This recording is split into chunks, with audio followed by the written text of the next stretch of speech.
కోసమే వేచి ఉన్న రేయిలా వేయి కళ్ళతోటి ఎదురు చూడనా వానజల్లు కోసమే వేచి ఉన్న పైరులా గంపెడంత ఆశతోటి చూడనా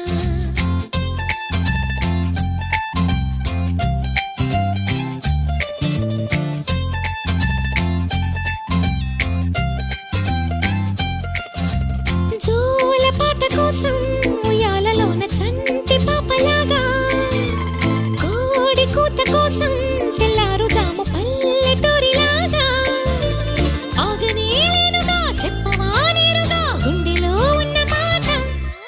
ఏ ఒకటి రెండు మూడు అంటూ అరే ఒక్కో క్షణాన్ని నేను